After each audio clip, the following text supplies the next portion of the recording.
wa tasdiqu kalimati ay yudkhilahu al-jannata aw yurji'ahu ila maskanihi alladhi kharaja minhu ma'a ma nala min ajrin aw ghanimatin. Rawahu al-Bukhari. Dari Abu Hurairah radhiyallahu anhu, Rasulullah bersabda, "Takaffala Allah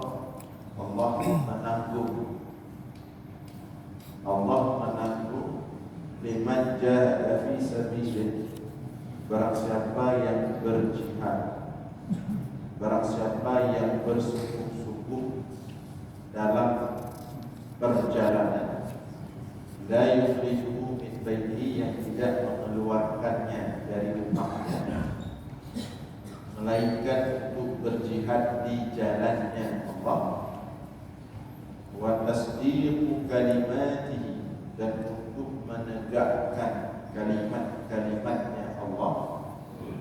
Allah tanggung orang itu ayyudkhilahul jannah, bahwa Allah masukkan dia ke dalam surga, au yurji'ahu, atau Allah kembalikan dia ke tempatnya, ke rumahnya yang dia keluar dari tempat itu, dari rumah itu, beserta apa yang dia peroleh daripada pahala atau ghanimah atau ghanimah.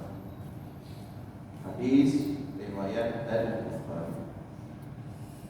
Ini hadis ini menjadi salah satu dalil tentang sifat al-kalam bagi Allah Ta'ala, bahwa Allah Ta'ala itu bersifat kalam dan memiliki kalimat-kalimat. Kalimat-kalimat di sini, sebagaimana kita sampaikan sebelumnya, adalah kitab-kitab yang telah Allah turunkan kepada para rasul, termasuk kitab yaitu Al-Quran beserta seluruh nama-namanya, Asmaul Husna, beserta seluruh sifat-sifatnya Allah. Nah, itulah yang dimaksud dengan kalimat-kalimatnya Allah. Maka kalau kita lihat redaksi hadis ini, Allah menanggung, Allah menjamin, Allah menanggung atau menjamin bagi siapapun yang begitu semangat keluar dari rumah, yang dia tidak keluar dari rumah itu kecuali untuk berjihad di jalan Allah, wa tasdiqu kalimatihi, dan untuk menegakkan kalimat-kalimatnya Allah, untuk membenarkan, untuk membuat kalimat-kalimat Allah itu dibenarkan, diyakini oleh manusia. Itu Al-Quran, nama-nama Allah dan sifat-sifat Allah. Untuk orang ini Allah jamin dua. Yang pertama, kalau dia syahid, kalau dia meninggal dalam jihad tersebut, maka Allah jamin dia masuk surga. Yang kedua, kalau dia tidak meninggal, tidak syahid dalam jihad itu, maka Allah jamin baginya dia pulang dengan selamat ke rumahnya beserta mendapatkan pahala atau ghanimah. Ini untuk orang yang berjihad di jalan Allah. Karena orang yang berjihad, kalau dia berangkat dengan tulus dan ikhlas, langsung ke surga. Dan rohnya pun itu langsung ke surga. Roh syuhada itu, roh orang-orang yang berjihad itu, Allah letakkan di mulut burung-burung hijau di surga. Itu khusus rohnya orang-orang yang berjihad, orang-orang yang meninggal syahid dalam medan perang berjihad dengan Allah. Adapun roh kita itu tidak mendapatkan tempat itu. Roh gunanya tempat lain.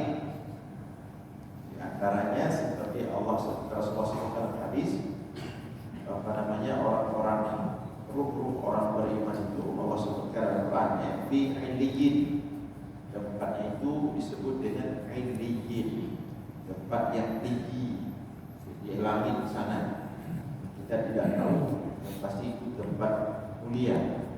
Adapun orang-orang kafir, tempatnya fil asfali, di tempat yang paling rendah. lapisan bumi yang kesekian, kita pun tidak tahu di mana tempatnya. Kemudian Rasulullah juga menyebutkan roh manusia itu berada di alam kubur. Rasulullah juga menyebutkan roh manusia itu juga berjumpa dengan ruh-ruh yang lain. Kemudian Rasulullah juga menyebutkan ruh manusia itu juga kadang-kadang dia hadir ke alam kehidupan manusia. Jadi kalau ada yang mengatakan roh pulang ke rumah itu ada dalilnya. Cuman anak mesti malam tadi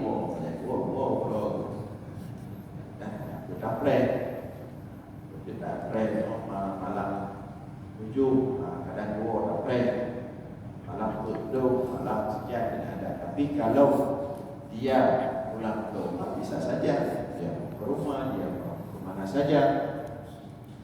Dan beberapa dalil yang lain tentang ruh manusia setelah meninggal yang Ibnu Qayyim al-Jauziyah dalam kitab Ar-Ruh setelah mengumpulkan banyak hadis-hadis tentang Rasulullah berbicara tentang ruh, maka beliau menyimpulkan ruh itu, kehidupan ruh itu pada satu waktu yang sama dia bisa berada di beberapa tempat. Jadi kan lagi kehidupan roh batin dalam jasad. Kehidupan roh batin dalam jasad dia itu terkunci oleh jasad. Terkunci oleh jasad, dan ini juga dijelaskan oleh Syekh Waliullah Ad-Dahlawi dalam kitabnya Hujjatullah Al-Balighah. Terkunci dalam jasad ketika roh itu masih dalam tubuh manusia yang hidup. Tapi ketika roh itu sudah lepas dari tubuh, maka beda. Kehidupannya tidak lagi seperti sekarang kita. Roh kita nanti kehidupannya itu pada waktu yang sama dia bisa berada di mana saja. Jadi saat roh orang-orang syahid tadi berada di mulut burung-burung hijau di surga, dia juga pada waktu yang sama berada di kuburan. Makanya kita kalau pergi ke kubur disunatkan untuk membaca salam, mengucapkan salam, Assalamualaikum ya ahlal muslimin. Dan dia menjawab. Jadi beda dengan pertanyaan akibat tajuk tersebutnya dengan melambabah ijib maksudnya banyak jauh terlalu jauh. Karena roh itu pada suatu waktu dia bisa berada di beberapa tempat. Dia juga bisa bertemu dengan kita ketika kita mimpi. Roh kita ketika kita mimpi bisa berjumpa dengan orang yang sudah meninggal. Cuma selesai fase sebentar, kita balik lagi ke jasad. Roh yang sudah meninggal dia ada balik lagi ke jasad, jasadnya sudah hancur. Gendanya baliklah ke jasad. Walaupun Haji ada balik lagi Haji, tapi yang meninggal lagi belum meninggal dalam tidur. Ada disebut tidur itu adalah mati kecil, mati ciliknya. Dilihat, cuma orang balik kembali. Nah, jadi itu kelebihan yang Allah berikan kepada mereka yang Allah jamin. Itu kejaminan yang Allah berikan kepada mereka para syuhada. Jadi roh mereka itu langsung. Cuma kalau roh kita walaupun sudah bisa berada di banyak tempat, tapi belum bisa berada langsung di surga. Tapi punya syuhada langsung bab-bab kecil di surga. Itu jelas hadisnya. Kita walaupun bisa berada di tempat, tapi kalau ke sana belum. Itu khusus kelebihan orang yang berjihad di jalan Allah. Kemudian jaminan yang kedua adalah kalau dia tidak meninggal, dia pulang. Dia pulang, Allah berikan pahala atau Allah berikan ghanimah. Jadi orang yang berjihad punya hak ghanimah. Ghanimah ini harta hasil perang. Karena dulu orang perang itu kan berangkat perang berbulan-bulan. Jam perang jamnya bulan-bulan perjalanan. Jadi kan perempuan bawa kambing, bawa kuda, bawa emas. Seperti seketika pasukan Abraham.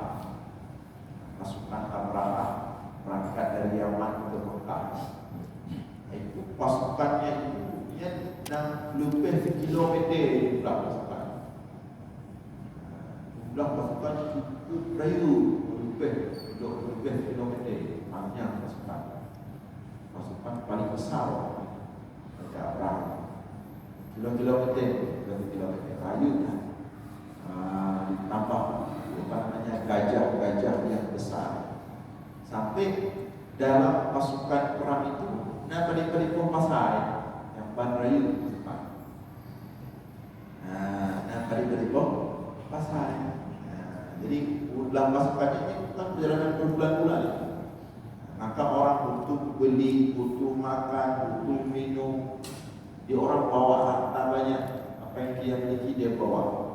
Sehingga timbul pertanyaan di masa ketika Rasulullah, ya.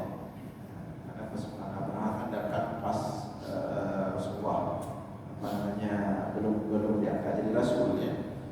Jadi orang bertanya kepada Rasulullah, "Hai Rasulullah, dulu ada orang Mekah yang ketika datang pasukan besar itu ikut jualan dalam pasukan itu, ikut kaji. Dia ada yang para member kado kena air siomay macam-macam. Dulu ketika demikian juga ketika pasukan besar itu datang, orang-orang Mekah ikut berjualan juga. Maka ditanya kepada Rasulullah, "Wahai Rasulullah, orang yang ikut jualan untuk pasukan Abraham apakah ikut berdosa atas tindakan pasukan Abraham menghancurkan Ka'bah, nyambang rayu?" Demikian juga peperangan-peperangan dulu. Apalagi kalau peperangan itu diikuti oleh raja-raja mewah sekali, emas, berlian, maka saat perang terjadi, pihak yang kalah pasti semuanya meninggalkan harta. Kocar kecil itu yang mati-mati yang hidup. Maka semua harta itu tinggal. Maka harta yang tinggal itulah yang disebut dengan ghanimah bagi pihak yang menang.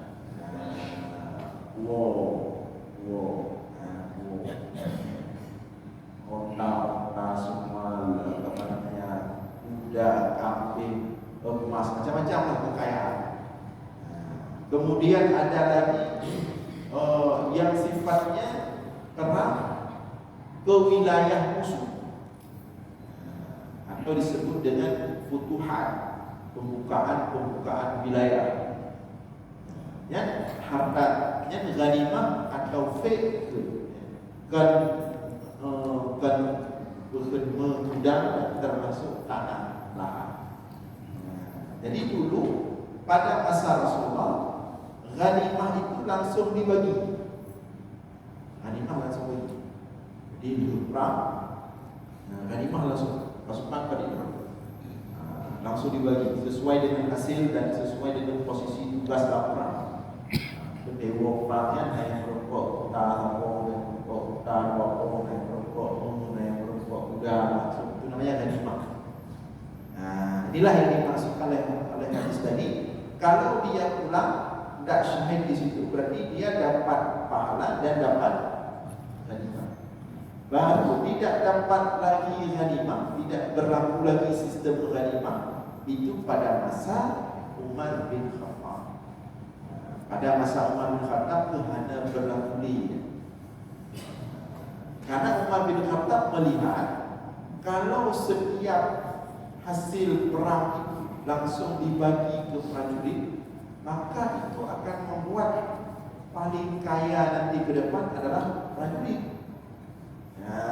Musuh dia bunuh, perang harta hasil perang bagi, atau untuk penaklukan wilayah, merebut wilayah sabuk negara, wilayah berhasil ditaklukkan. Maka kalau konsep awal dipakai, berarti satu negara itu langsung harus dibagikan wilayah tanahnya menjadi hak milik para prajurit. Maka pasti lorong prajurit juga punya sabuk nagro merebut taklukkan di lorong prajurit balik lebih hektar merebut. 20 hektar merebut di lorong prajurit. Sedangkan kadang-kadang yang ikut berperang urung-urung nyanyo. Maka pada masa Umar bin Khattab sistem seperti itu dah diberlakukan lagi. Jadi setiap hasil perang, apakah itu dalam ghanimah atau fake, semua di bawah kendali Baitul Mal. Untuk prajurit cuma digaji. Jadi pada masa Umar bin Khattab lah sistem gaji untuk prajurit itu dimulai dalam sejarah dunia, bukan sejarah Islam, dalam sejarah dunia. Jadi prajuritnya berupa gaji bulanan. Selama dia bergabung dalam sebagai prajurit perang, maka dia dapat bulanan. Jadi walaupun dia perang ataupun di mata bodohnya, tetap yang merokok hak bulanan. Dan itu diberlakukan oleh Umar bin Khattab sampai si prajurit itu pensiun, tetap dia mendapatkan hak dari Baitul Mal. Dia hanya bagi wilayah.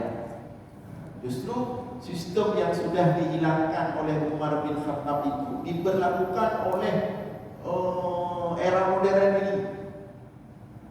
Di masa-masa kolonialisme Kalayanci, di masa-masa termasuk cara Indonesia dibelemah dengan pasukan syariah di masa DI itu.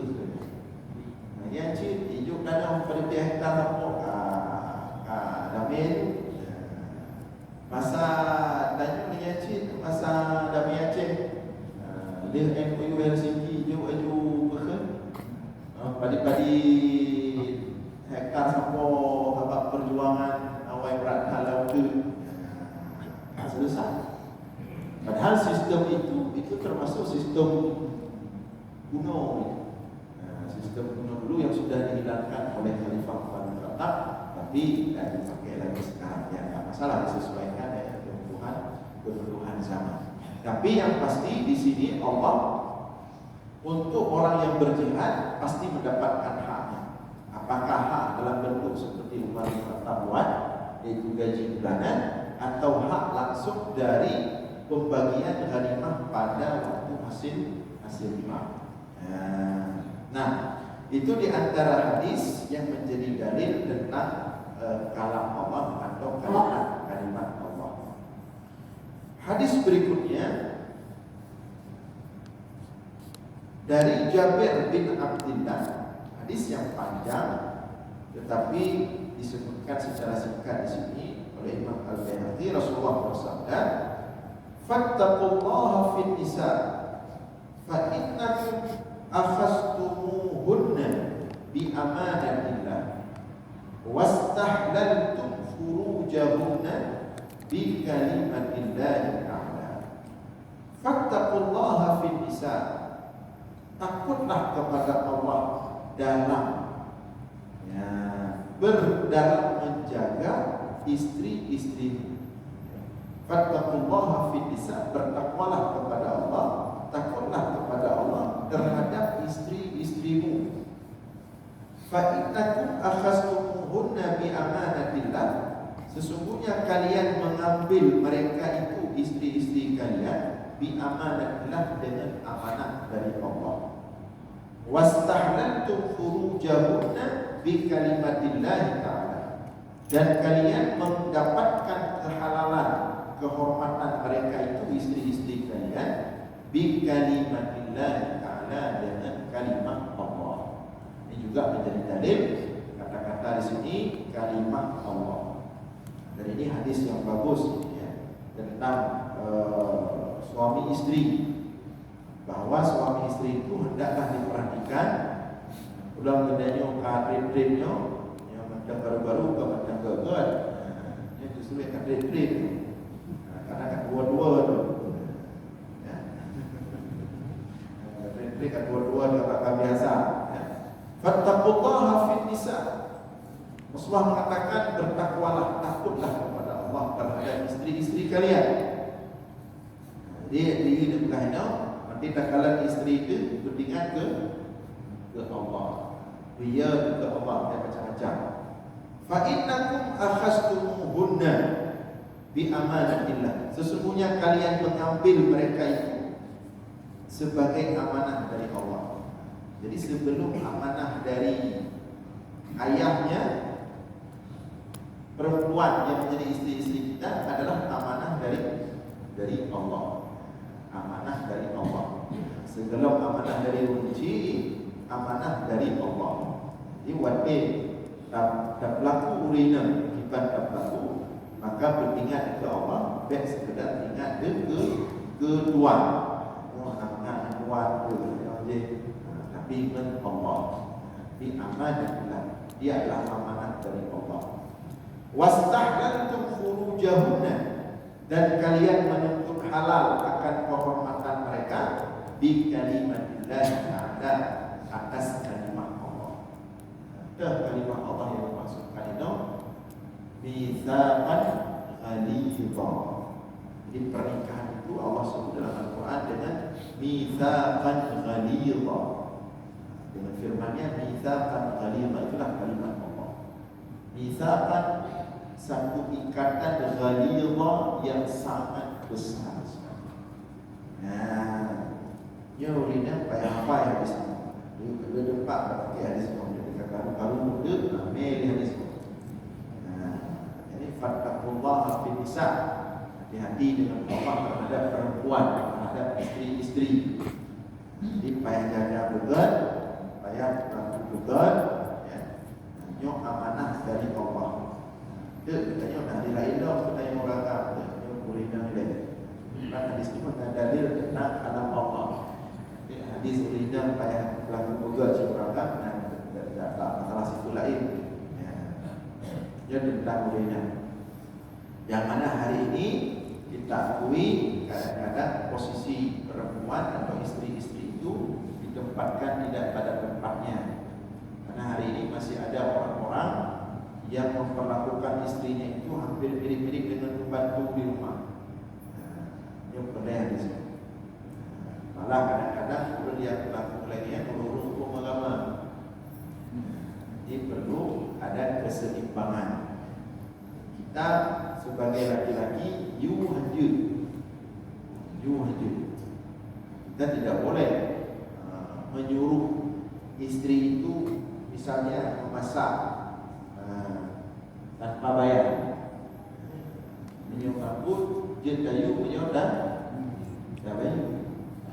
Jadi tengok urina mangkuk di rumahnya lagi urut mangkuk kat warung cik.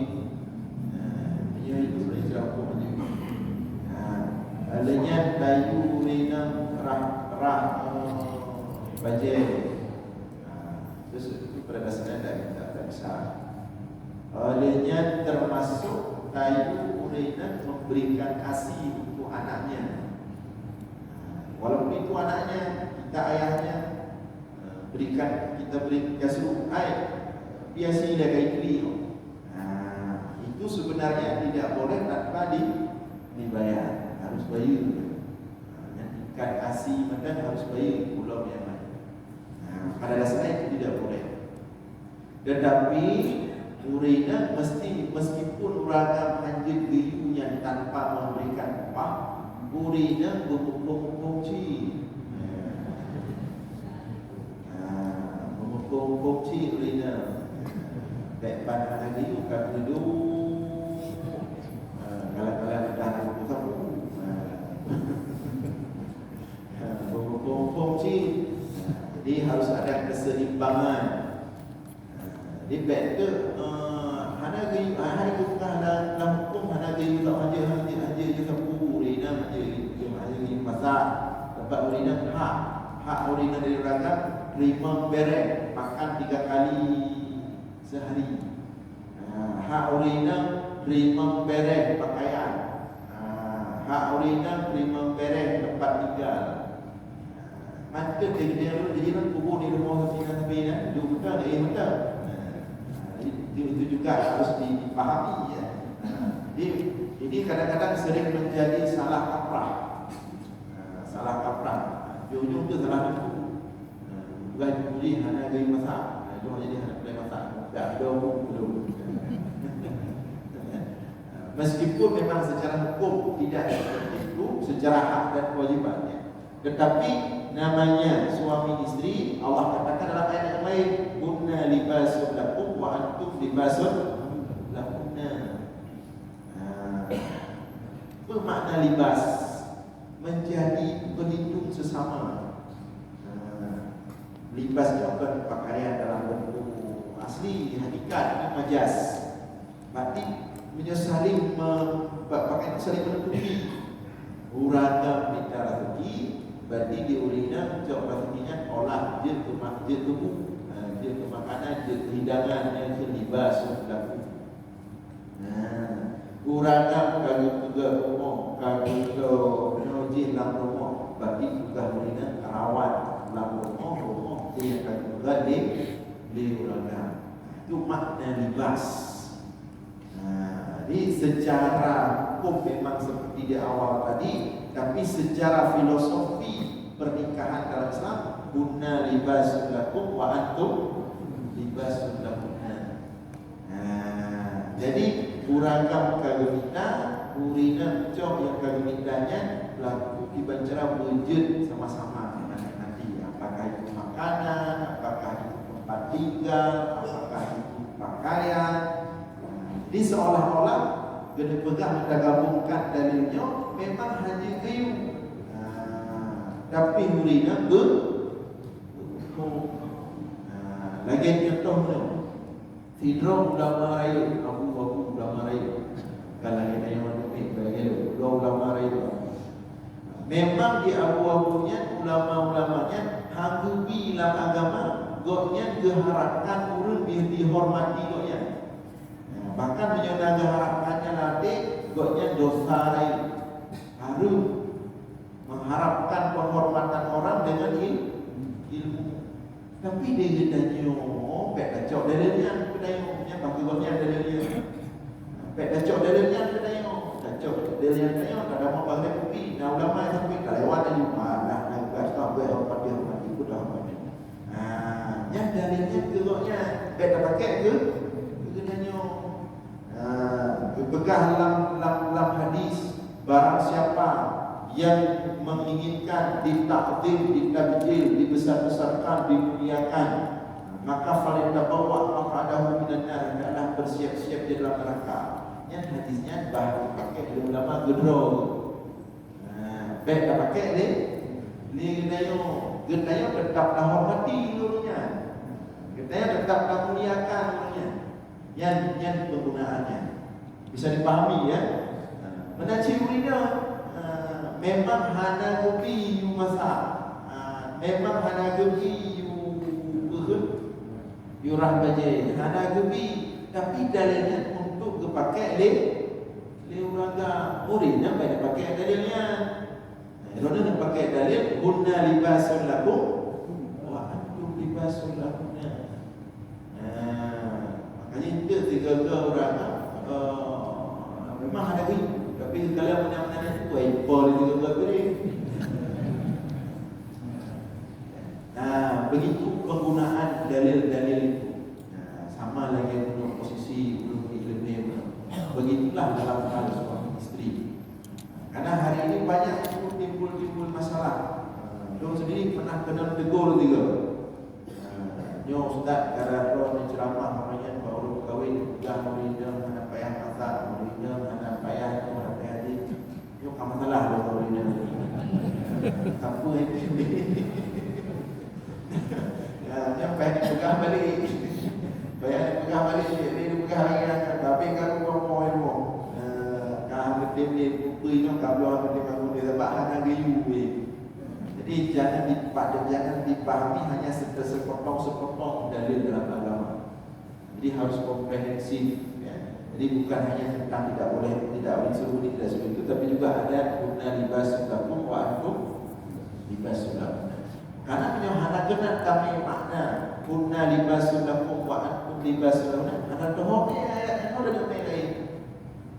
Cintakan ke maknanya. Artinya saling melengkapi. Saling melengkapi. Maknanya juga ni baik madua tapi pengahwa hukum ni ada apa hunna libasul lakum wa antum libasul lahunna. Lahunna betul lahunna. Maknanya ada apa ayatnya? Menyuman dua demi pengah sama-sama demi pengah sama-sama. Oh sebut ada apa ayatnya? Aku sambung dengan ayat ada dua yang ada saling menutupi. Ini pakaian dan bau. Pakaian muridnya membantu menutupi yang beragam, pakaian beragam membantu menutupi yang muridnya. Tapi menjual sama-sama ubin, sama-sama tidur jenggo, nampak bukan libas sebelum aku libas sebelum. Tapi bukan berarti muridnya saja kerja. Pokoknya biar sama aja lah. Juga justru lebih je muridnya menyuarakan. Kan mereka bilang akan terjadi persoalan. Nah, itu di antara dalilnya. Kemudian dalil berikutnya, hadis berikutnya tentang kalimat Allah atau kalam Allah dari Abdullah bin Abbas. Dari Abdullah bin Abbas radhiyallahu anhu qala, ia berkata, kharaja Rasulullah sallallahu alaihi wasallam min 'indi Juwairiyah radhiyallahu anha wa kana ismuha Barrah fahawwala ismaha fakharaja wa hiya fi musallaha faraja'a wa hiya fi musallaha faqala sallallahu alaihi wasallam lam tazali fi musallaki hadha qalat na'am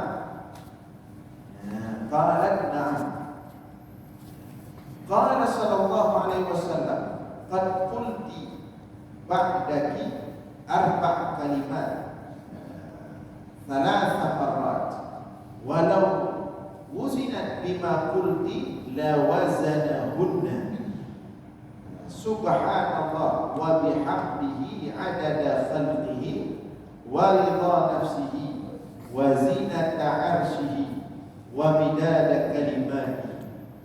Diceritakan oleh Rasulullah sallallahu alaihi wasallam. Jadi suatu ketika Rasulullah keluar rumah dari rumahnya, dari istrinya namanya Juwairiyah radhiyallahu anha. Nah, jadi salah satu istri Rasulullah namanya Juwairiyah. Wa kana ismuha, pada dasarnya nama istri beliau Juwairiyah ini adalah Barrah. Fahawwala ismaha, tapi kemudian namanya diganti oleh Rasulullah dari Barrah menjadi Juwairiyah. Gandonan. Lain Cina dengan gandonan dulu. Kadang kena baju, kadang baju, kalunya baju. Rasulullah mengganti nama istri ini Barrah menjadi Juwairiyah. Fa kharaja wa hiya fi musallaha. Jadi ketika Rasulullah keluar dari rumahnya Juwairiyah dalam musallanya ini tempat solat. Jadi istri-istri Rasulullah itu dalam rumahnya itu ada namanya mihrab kecil, tempat mereka ibadah solat, dan gunanya sunat dalam rumah guna sampai 4 untuk sembahyang dan praktik dan gunanya sunat. Dan itu dikatakan oleh para ulama sunat guna sampai mihrabnya atau khid musalla. Nak payah raya tak guna tempat hanya ibadah. Jadi tempat-tempat sembahyang bihinan, duduk bihinan, benar sabuk kecut dalam rumah pakai hidup. Nah, jadi Rasulullah keluar dari rumah Juwairiyah sedang di musalla. Dia sedang beribadah. Nah, faraja'a wa hiya fi musalla. Pulang Rasulullah kembali ke rumah. Juwairiyah masih di musalla. Nah, ibu-ibu awal dia. Ibu-ibu Cina lagi yang Cina insya-Allah. Kita bedanya kita memperhati Al-Quran, kita kita memperhati, kita baca Quran. Ada memang buka HP di media sosial, kalau jilbab baru bahasa Arab ini. Baca baru sambil dalam musalla. Jadi kalau dia Rasulullah kedebit dalam musalla dengan berarti sembahyang, dua tinggal musalla isteri beradik ayah maka ke Rasulullah lam tazali fi musallaki hada buku dari bunuh debit kata lam musalla ada debit-debit qala na'am ya Rasulullah ya Rasulullah qala sallallahu alaihi wasallam maka Rasulullah mengatakan kepada istrinya itu qad qulti ba'daki arba' kalimat thalatha marrat walau uzinat bima qulti lawazanatkunna. Jadi aku mendengar beberapa kalimat yang engkau ucapkan wahai Juwairiyah. 3 kali kalimat itu engkau ucapkan, di mana kalimat itu seandainya ditimbang di mana kalimat tersebut ditimbang maka akan memenuhi timbangan. Apa kalimat itu? Subhanallah wa bihamdihi adada khalqihi wa ridha nafsihi wa zinata arsyihi wa midada kalimatihi. Itu kalimat yang sering dibaca di Juwairiyah istri Rasulullah di musallahnya dalam mihrabnya. Itu meratib tetapi sesuai dengan yang diarahkan oleh Rasulullah. Subhanallah wa bihamdihi adada khalqihi wa ridha nafsihi wa zinata arsyihi wa midada kalimatihi. Maha suci Allah dan pujian kepada Allah adada khalqihi sebanyak ciptaannya Allah dan sebagaimana ridhanya Allah dan seagung arasnya Allah dan sepanjang kalimat-kalimatnya Allah. Apa dia? Subhanallah wa bihamdihi. Subhanallah maha suci Allah dengan pujian Allah sebanyak jumlah makhluknya. Apa dia makhluk Allah? Kau itu makhluk Allah. Ada khalqi sebanyak makhluknya Allah. Wa ridha nafsihi dan sebagaimana ridhanya Allah. Wa zinata arsyihi dan seberat arasy Allah.